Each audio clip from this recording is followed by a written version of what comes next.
Research Team 390 provides practical strategies to improve advanced work packaging implementation for increased effectiveness and efficiency. The team's research findings provide valuable insights into AWP best practices, including process implementation steps, role considerations, organizational structure, and technology utilization. These outcomes serve as a guide for industry professionals to support owners' objectives of implementing and advancing AWP as a major driver for productivity improvement. Here to present their findings, please welcome Vassilina Demetracopoulou, J. Moser, Germain Guio, and Mikitaka Hayashi.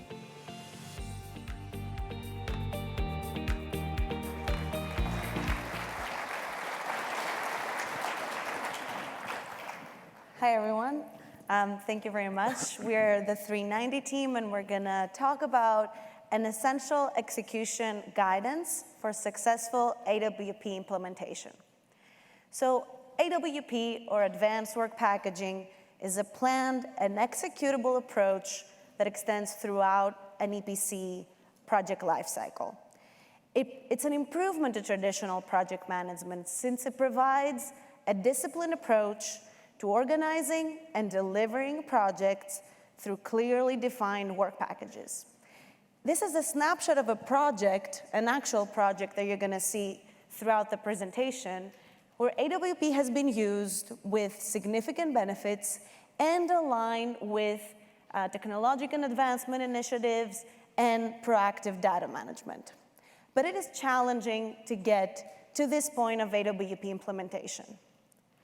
In the last 10 years, AWP has evolved significantly and provides an opportunity for these implementation learnings to be tracked and be widely distributed to the industry to help adoption.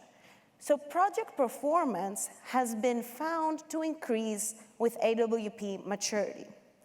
Early implementers will usually see benefits due to work phase planning, and here project performance is a function of safety, productivity, predictability, cost, schedule. Mature implementers, on the other hand, as they expand their approach to a portfolio of projects and adopt AWP in the enterprise level, have seen much more significant benefits during execution. This performance chasm or disparity between early implementers and more mature implementers may actually hinder adoption at the early stages, when you don't see all the expected results from successful full AWP adoption. So this study aims to provide guidance to overcome this chasm and this performance disparity. So RT390 aims to do that in two specific ways. First, a targeted guidance to implementation that will be provided through discipline-based modules. Those will address implementation steps, roles, and key actions. And this will be complemented by an enterprise-level AWP program guidance. So ways that an agency or an industry member can adopt or advance their AWP program. Those two combined can maximize the level of AWP benefits expected in a project. And when we talk about benefits, they have been largely addressed at the execution level. So I talked before about performance, but the 390 study employed a survey from industry members that have been using AWP and observed more granular benefits and quantified them during execution. So one of the basic significant benefits was found to be a more granular tracking of progress by work packages. In addition to execution benefits, though, 390 employed the survey to also understand benefits that are manifested at the earlier stages. They haven't been explored before. However, the advanced portion of AWP can really provide also benefits on early planning. So significant benefits that were observed by industry members were particularly improved visibility into constraints during path of construction planning and earlier guidance to engineering and procurement on need-by dates for design information deliverables.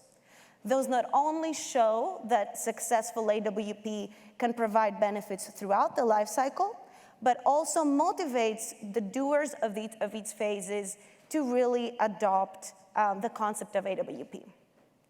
Going forward, the presenters will talk about the content of the guide, but I wanted to show that the 390 will support all the steps of the AWP journey. So it is produced and divided into 7 modules.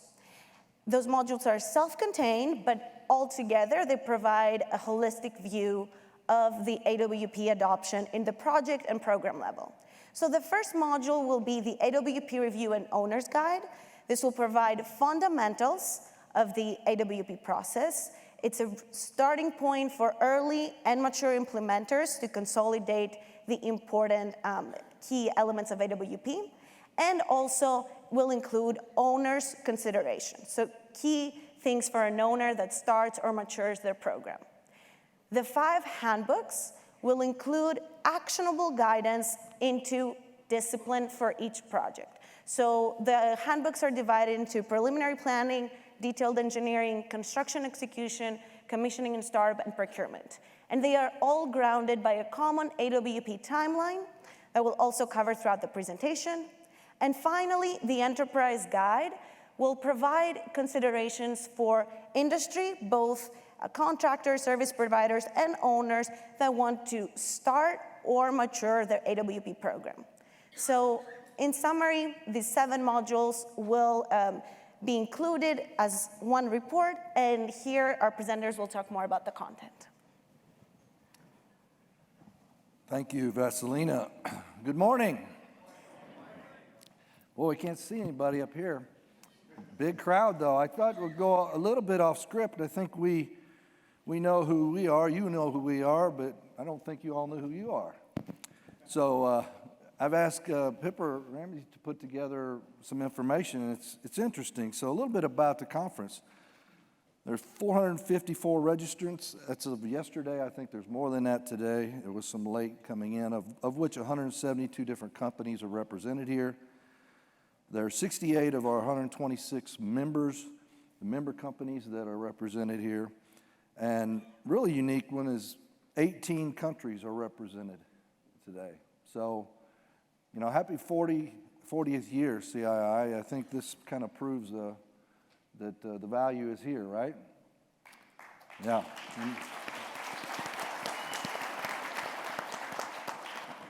So one more question to the audience. So again, I can't see it, but could I get a show of hands of how many people, and don't be afraid, you're not going to be called up here with us unless you'd like to be, but how many people have no idea what advanced work packaging is and have never been involved in it whatsoever? Just raise your hand. Okay, so about a 10th of the room maybe, all right? So there's 500 people here, maybe 50 or less. Well, that's good because it helps us to have an idea of what information you might need. So as you go through this, hopefully you'll get that. So the first thing this team did in the research was try to ground ourselves with all these different nomenclatures that run throughout the industry. And you've probably recognized these different types of nomenclature, right? FEL, you know, the pre-feed and feed, select. These all are the same. We tried to link them together where the timeline was connected, all right? And in doing that, we overlaid what we look at as the key deliverables along the path of any project with respect to advanced work packaging. So as you'll see, this is governed by stage gates. So these stage gates, and I don't think there's a company out there that's operating a business that doesn't have some stage-gated process for their projects, right? So again, this doesn't matter if you're in energy, chemicals, if you're, you know, building, Doesn't matter the industry you might work in. The application of AWP here is to any of you. Well, along this timeline, we're going to be presenting 3 different things. I'll present the first phase, and that's this phase. So that's kind of from a project concept select, where something is selected, until the first point, the first stage gate, where we would call that into stage 0 and going into stage 1, or middle stage 1. Okay, Germain will do the middle section, and then Mick will follow up with the execute phase of this timeline. So before we even get into the timeline, into the deliverables accountable for AWP, and let me just back up. I do want to draw your attention to one thing. So you'll see these path of construction and these IAP sessions.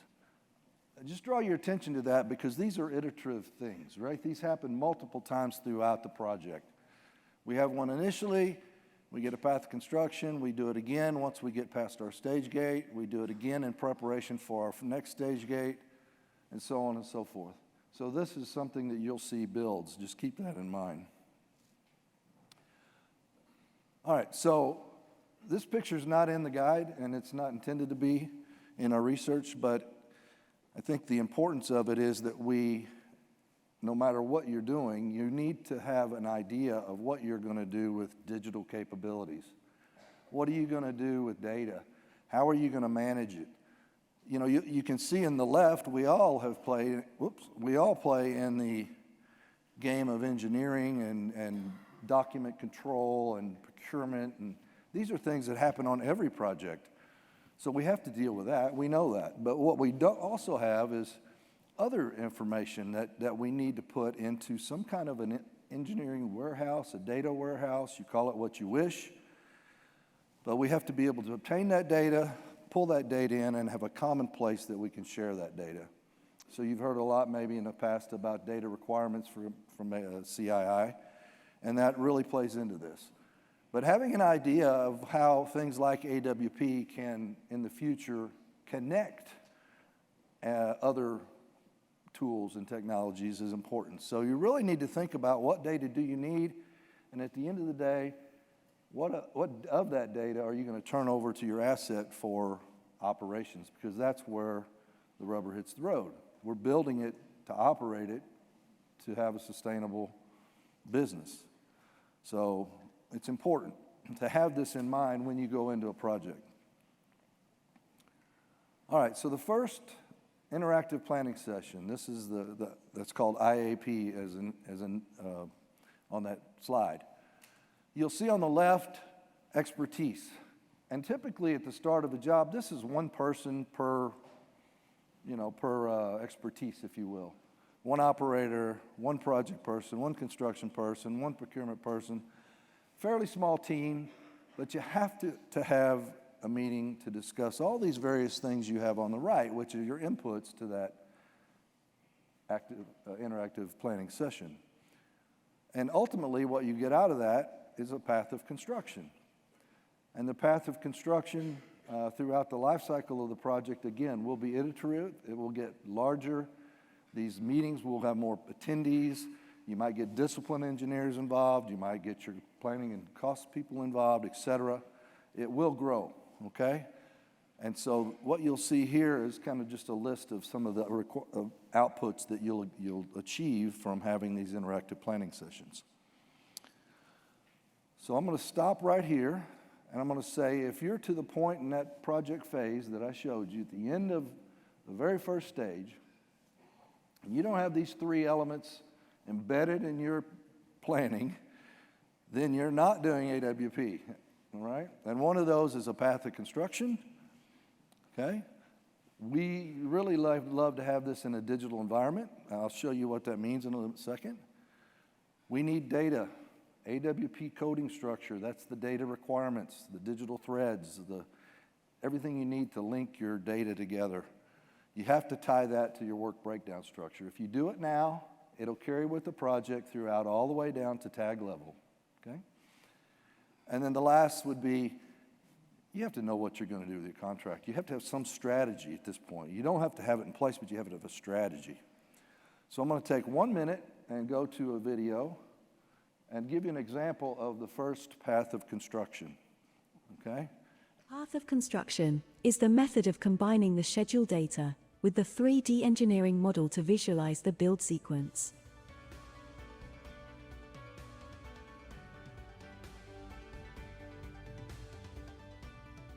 This video demonstrates the path of construction in combination with a color-coded representation for crane allocation. A path of construction should start in select phase. As a 3D block model combined with a high-level schedule, the blocks should represent modules and construction work areas. As the project data matures, through the define and execute phases, the 3D blocks become more detailed and the schedule deepens in granularity. Key benefits of a path of construction have been proven in the following areas: validation and optimization of the schedule, efficient communication of a complex schedule, long lead item tracking, material availability, access management and site logistics planning, and constraints visualization. So hopefully that gives you an idea of what a path of construction could look like, even at an early phase. You know, mention these are blocks at this point. This data that you have in here in this model is not smart by any means. It's just a block. And as you go through that project, that block gets filled up with all this good engineering data and becomes an active path of construction. Germain, over to you, sir. Thank you. So we're going to walk to stage 1 and finish it up. So thanks, Jay. It's always a pleasure to hear from one of the best in the industry. So let's continue here with the timeline. So the AWP timeline, we're going to walk now to finish the stage 1. And what we're trying to reach is getting ready before the final investment decision and getting ready to execute the project. What you see, the outcomes from FEL1, or the beginning, or the setup of the project. We're going to talk about the rest of the planning that needs to happen before you execute the project successfully and you ensure that your AWP plan is really effective. So Jay mentioned these interactive planning sessions. They are very, very critical. And we mentioned here and put in this timeline some critical milestones and things that you have to ensure that your execution is going to be very effective. We have put here the 2 interactive planning sessions, and the difference between them is how much information, how much scope is defined, and how much is available for you to do the planning. There's 2 green milestones here for engineering. These milestones represent key elements and key deliverables that feed the interactive planning sessions. And then you have this red diamond here, which is a key, very important milestone, project milestone. What is L3? Oh, is your level 3 resource loaded schedule that you are preparing and feed through the interactive planning sessions to move forward. Obviously, you want to have at the end in your schedule, you want to have your system work packages, how you're going to start up and commission and start up your facilities. You're going to have alignment in your construction work packages, in your procurement work package if you have them, and your engineering work packages if you have them. So this alignment needs to happen in the schedule. It's not just through the interactive planning sessions. It has to be part of the schedule. And at the end, you will have your issue for design, documentation, so your scope is mature enough to move forward to execution. Your estimates are break down, your construction work areas, your construction work packages, and this information feed and create the information needed for loading your schedule and complete your schedule. And then you want to have that before you go final investment decision, because you're going to start spending millions of dollars depending on your type or size of the project. About 7 years ago, we are doing FEL pre-feed project. This is a multi-billion-dollar project. And we received a mandate from upper management and said, you have to implement advanced work packaging, AWP. So you just have to do it. So look around the table and everybody's like, what is AWP? Some of them like, okay, yeah, we heard some things about CII 272. Others like, well, we implement some work-phase planning, it's effective, but we found pretty soon that we didn't have all the people, all the stakeholders aligned. So very early on the feed, we planned for a very early training, and we had the contractors management team, and we have the owner's management team through training.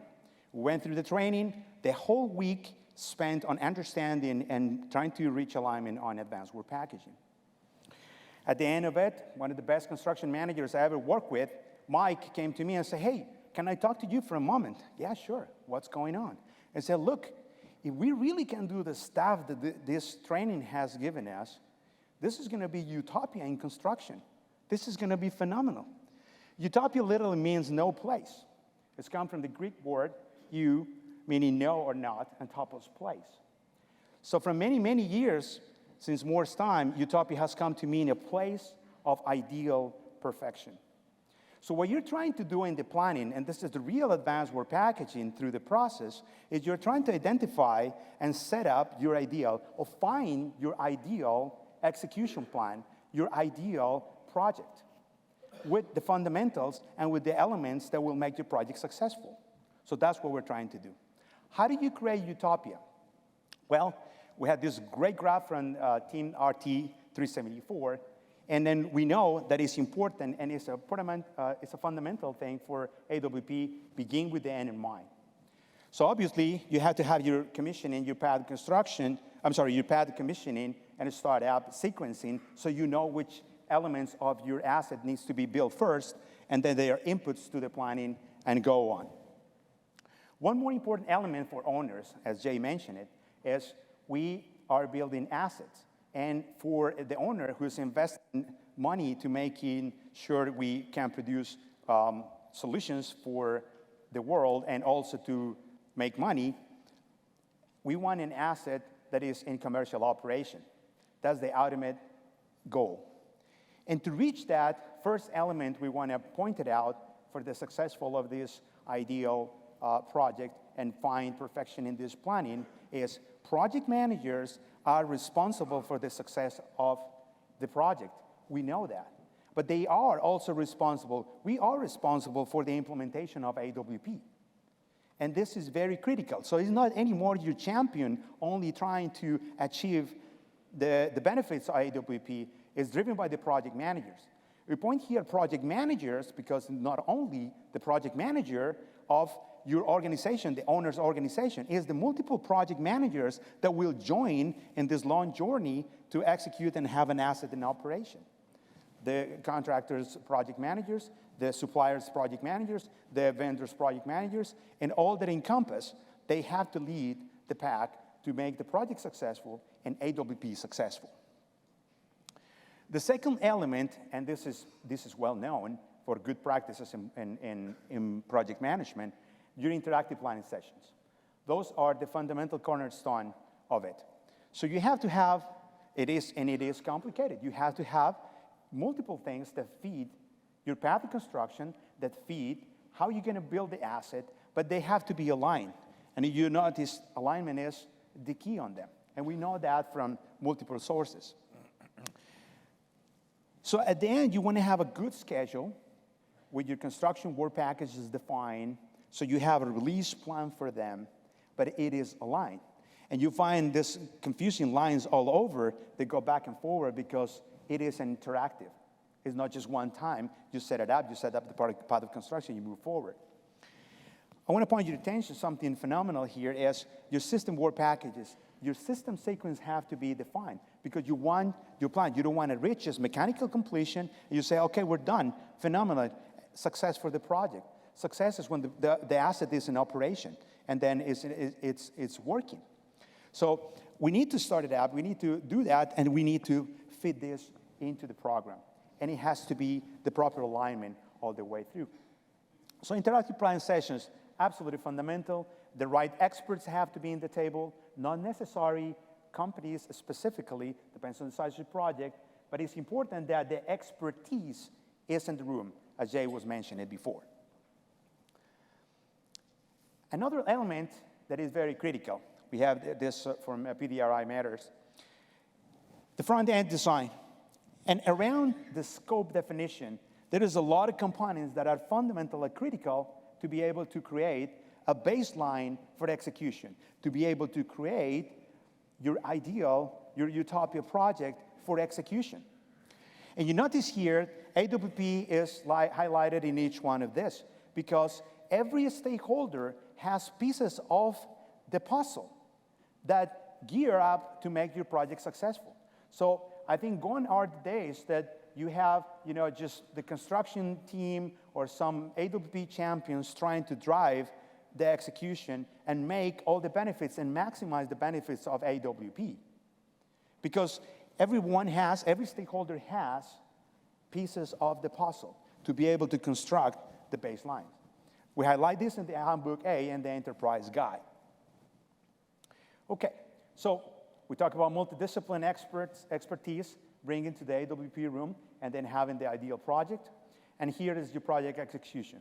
So again, your AWP plan cannot be any more to maximize the benefits, cannot be any more Chapter 9 or Chapter 12 of your project execution plan. Your project execution plan is your AWP plan, because you have all these stakeholders. Key components of your execution plan. Your scope is defined, construction work areas are defined in the WBS, there are alignment on it. The total installed cost is estimated and is broken down by the CWP discipline, so you can control your project in all the different areas and know what you're doing in each one of the areas. You have your integrated master schedule, and integrated from EPC perspective, but also your commissioning and systems turnover. You have to have your contracting strategy, data integration architecture, and team alignment. So it's very similar to the elements that Jay shared with us, but they go farther because there's more information available. The more information available that can feed a more mature execution plan to move forward. So to move forward here, this is kind of the buckets we can put the elements to move to execution. Don't go to execution and expect the maximum benefits that are in the literature and available to us from safety, primary, also productivity, etc. If some of these things haven't been done before, I think it's very difficult to expect that to happen. You can yield some benefits, but not the entire benefits of AWP. So AWP definition, we have these buckets. One, obviously, it has to be defined. Construction work areas, your system work packages, your engineering work packages, your procurement work packages. If you have them, your path of construction, they have to be aligned. AWP tools, they have to be aligned. They have to be integrated. There has to be a plan how they're going to work, how they're going to be integrated, how they're going to work to each other. Your implementation, we talk about that. The project execution plan, that is how you're going to implement it. And the contracting documentation. AWP requirements include the requirements. So one tip for the owners that is very critical, and you already probably learned this from experience, is you don't want to have the discussions about AWP requirements when you are in the kickoff meeting.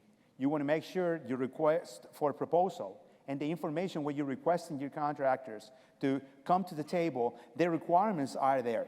And they reflect the planning, and they reflect what you're trying to do with AWP, how the information is going to fall, how you're going to interact, which interfaces are you expecting to be interchanged between them.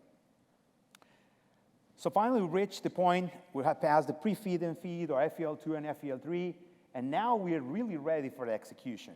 This is real advanced work packaging. We have a plan, we have a deal plan to move forward. To move to execution, here it is, Mick. Take it away. Thank you. Hi, probably we are running short of time, so just get started. All right, so many times we presented AWP timeline. Okay, this is, the integrated effort that we integrated a lot of nomenclature into one graphic. Okay, now you can see dollar sign there. It's a very important final investment decision there. So let's just overview the stage 0, 1, 2, 3, 4. Right, stage 0, the owner kickoff. Right, then after that, going through stage 0 and stage 1, AWP preparation and planning, and then going into final investment decisions, then move on to stage 2, 3, 4, which I have to cover. So that's what we call AWP implementation. Right.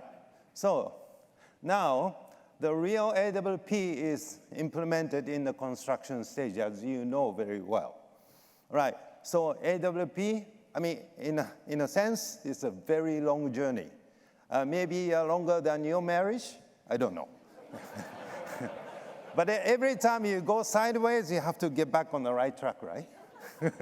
Enterprise readiness. All right, so stage 0, 1 is ready. So then the bus is moving, and then it becomes EPC, they get tendered, and the contractor is selected. We just have to go into, hop on the bus, and then we have to drive EPC.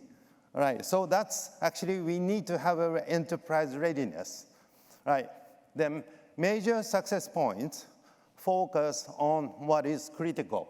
I'm going to explain and touch on this later. Right. Okay, so now, next, point of no return.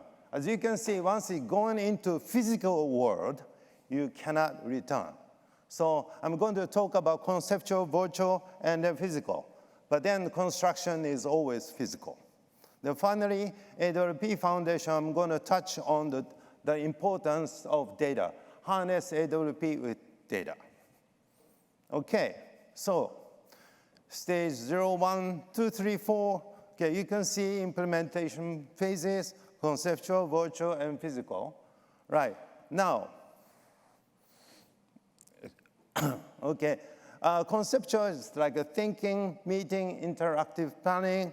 All right, virtual, writing, drawings, producing documents. Physical, we just do it. All right, so it's actually a straight line. And then Germain was talking about utopia. So utopia, there's only one utopia. Then other stories in your life, probably, right?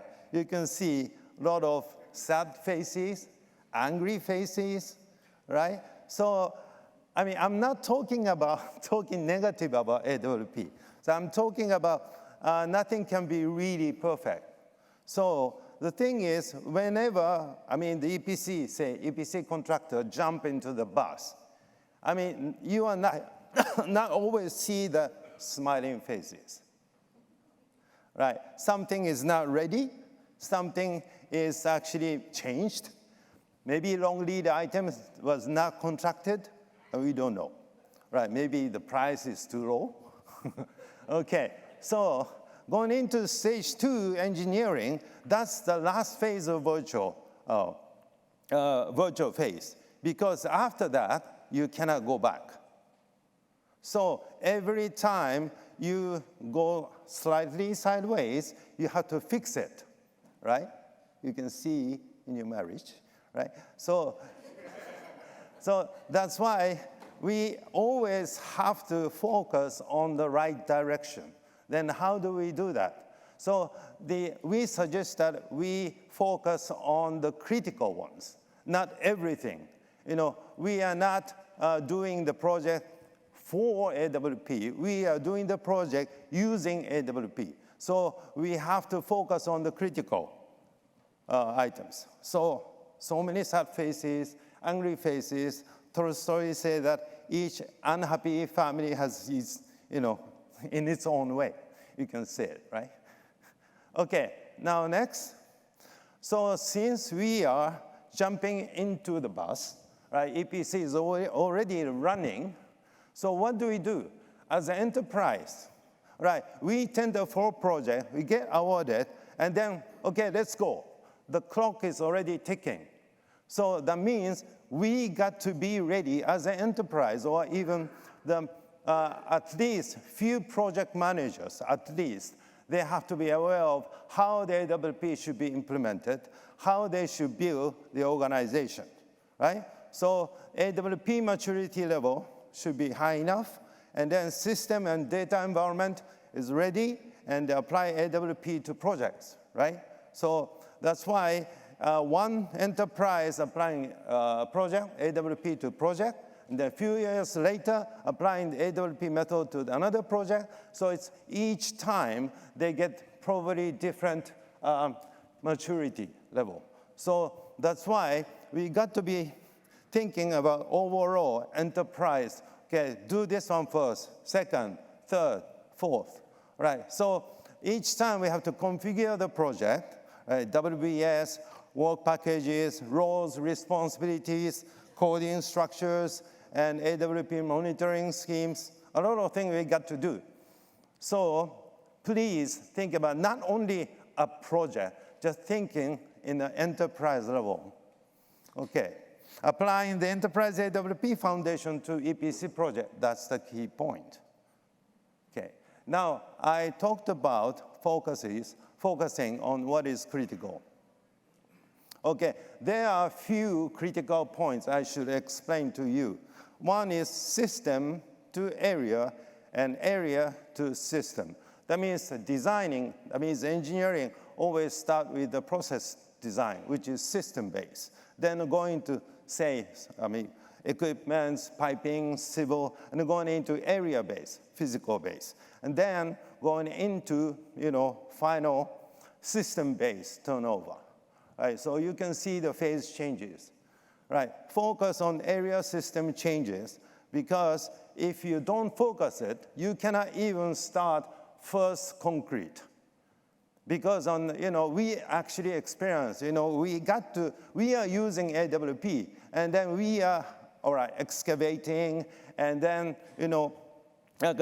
digging areas for foundation. But then what happened to the drawings? The drawing is not ready. Maybe it's going to be ready in 2 months.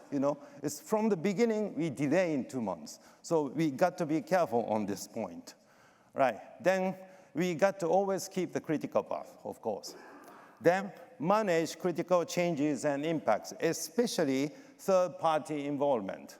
Because, EPC, from the owner's point of view, EPC contractor is another party already. Right, so we got to agree WBS policies, the packaging, structures.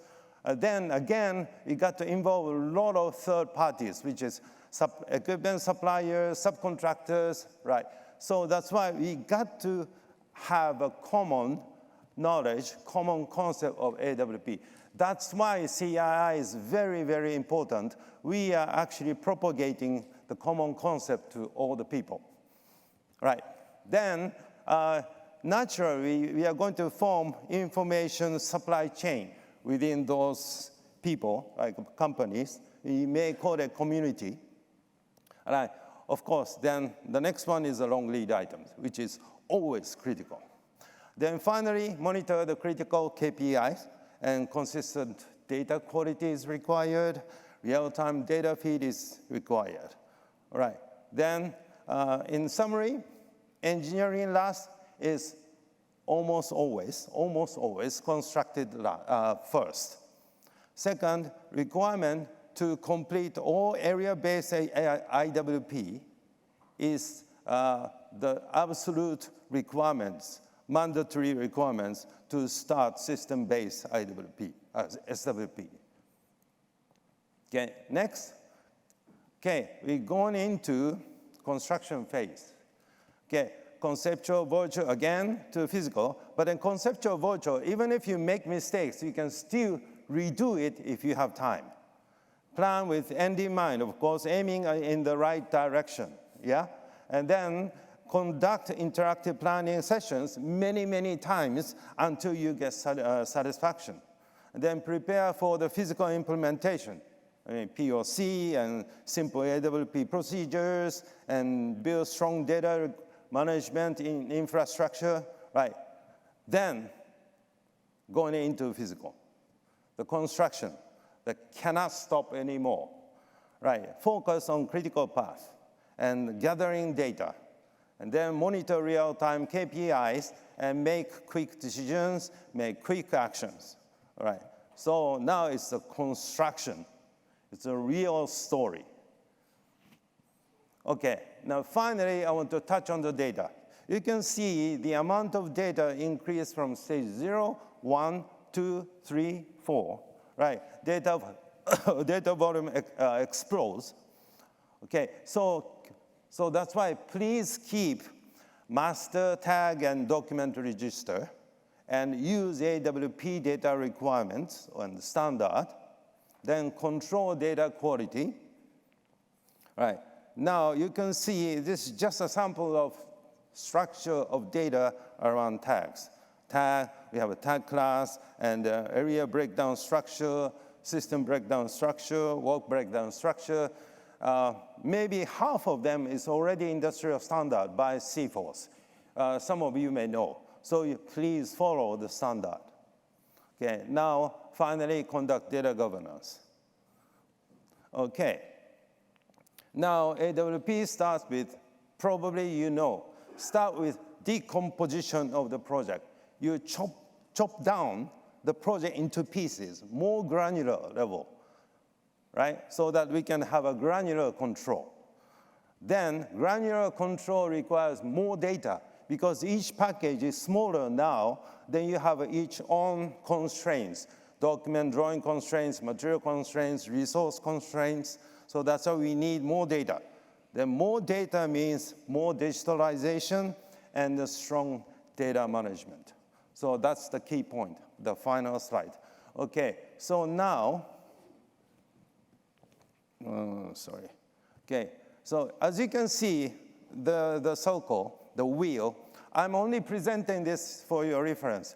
This is produced by Data Management Association. We call it DAMA. Right, you can see a lot of domains or technical areas that you have to keep. Okay, now to succeed at this stage, you need AWP coded engineering, that means data, and POC, path of construction, validated by EPC contractors, model review support, POC, and golden rule, no IWP is issued with constraints for SWP. Okay, thank you. With that, pass on to you. Thank you, Mick. Thank you. You know what's good about being first? You can screw the time up all you want. You know? We only have 4 minutes left, and it's going to be hard to get through that. And unfortunately, we won't have a lot of QA time. But obviously, the app is it's got a Q&A session, and we will answer all your questions if you go ahead and put them on the app. All right, so I'm going to show you real quick. I showed you this video of a path of construction early on in the job.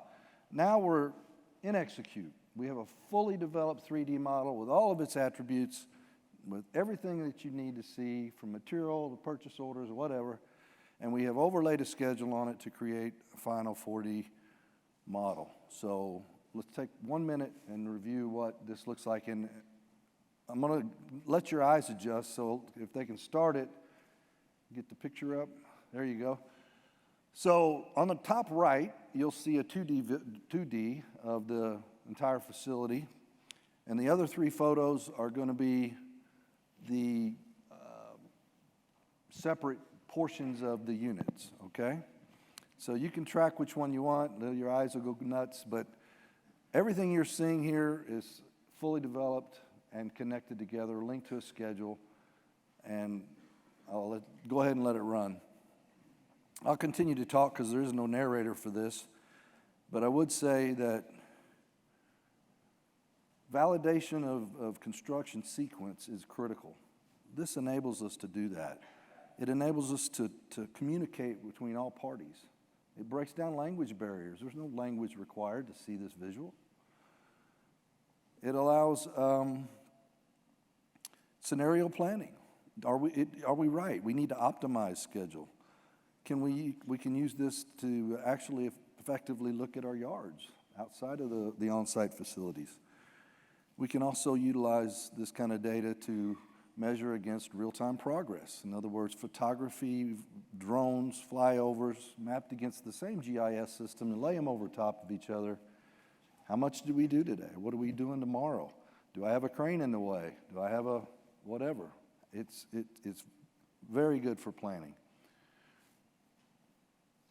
And also, I guess, it would be highly advised that you use something like this in your mission control room. What are you going to have your meetings about? A P6 schedule that's 8 weeks old? It's outdated? We don't need to argue about that anymore. We need to have visibility into what we're doing today and tomorrow and next week and 30 days and 60 days and 90 days. We need to be able to see it and we'll have a conversation about it. Much more productive. So that's an example. All right. Moving on, back to the guide, back to our research team.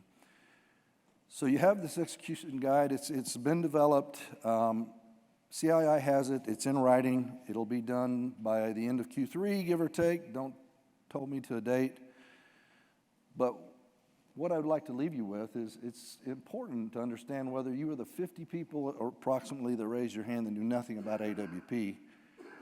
You can go to this and find a way to have information that you need that's critical to success and get without getting into the weeds necessarily, okay? It's not perfect, but it's our best chance we can do at it. It does have the owner's guide. It has the handbooks that Vassilina told you about. It has the enterprise guide. And this is the team members, and I'd like to give them a round of applause. Yeah? And especially Vassilina, she's graduated now from UT Austin, and she has got her a new role and moving to New Jersey. But to wrangle all these people here on the screen and try to get a meeting set up and make it effective, she did an outstanding job. Okay, our 45 minutes are up. You know, I can't do much except guarantee you that you have just heard the best presentation so far today. Now, that's just today, right? So far.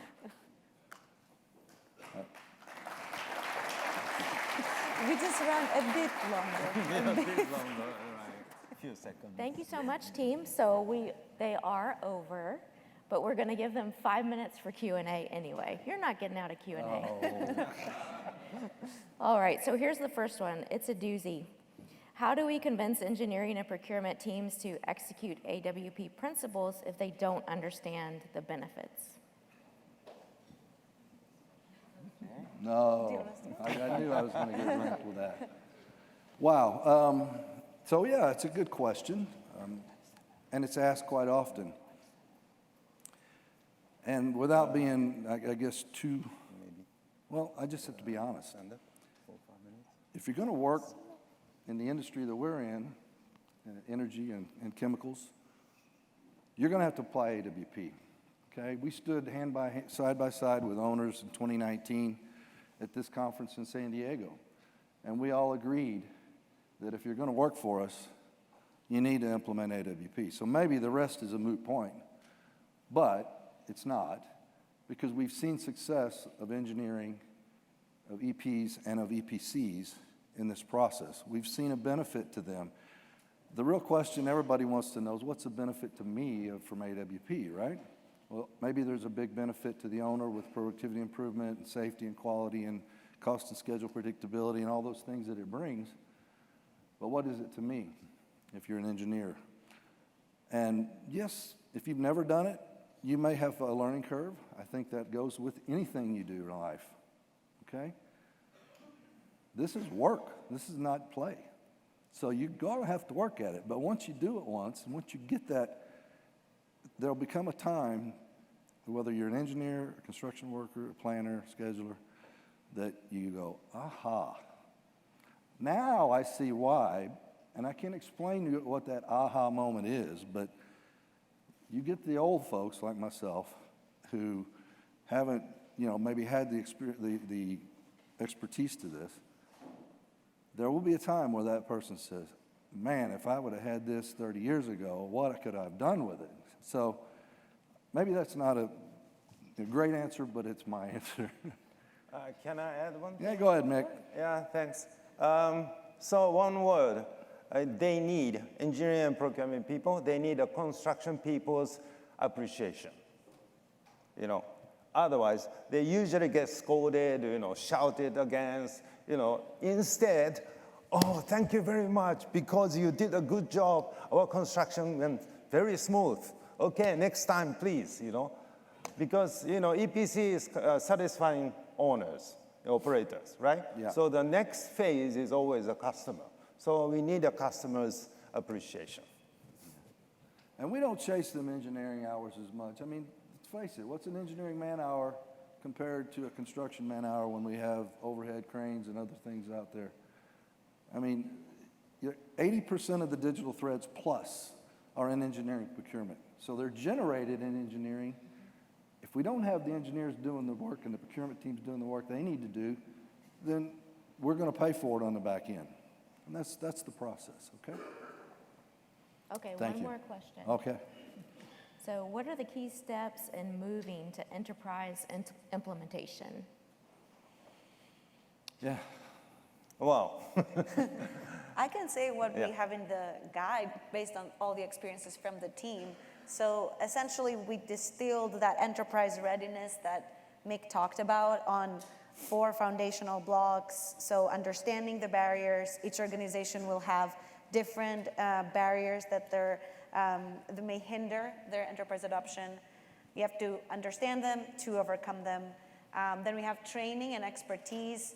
A lot of that came from that survey we employed, but also a lot of the experiences from the team. So we also have implementation examples in the enterprise guide.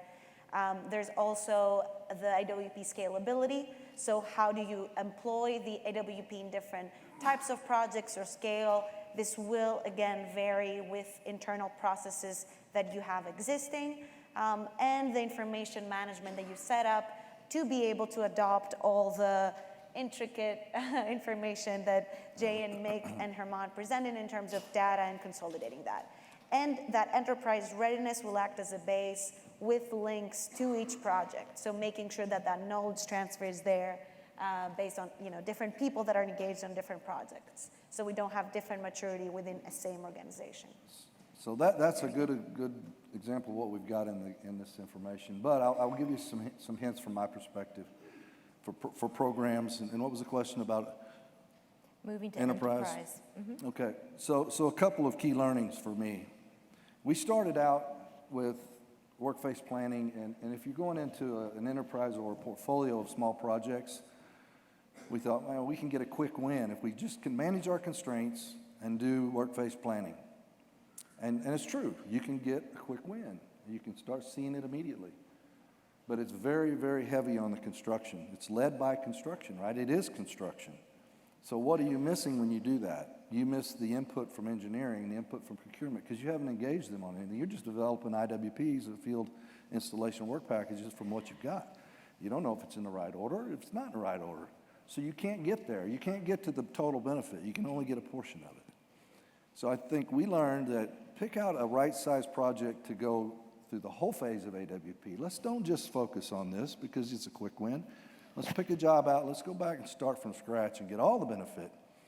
And once you start doing that, then you add more projects to the portfolio. So kind of a crawl, walk, run approach. You do that, you won't inundate the facility, you won't inundate your resources, and you'll be able to see value, and it'll be very progressive. I'd like to just add one more thing is just get the guide when it's available and just go through it and compare it to your processes and procedures and see if they are aligned to it, if they're aligned to the key components. And if they are not, just make them align. Yeah. All right, well, thank you so much to the research team.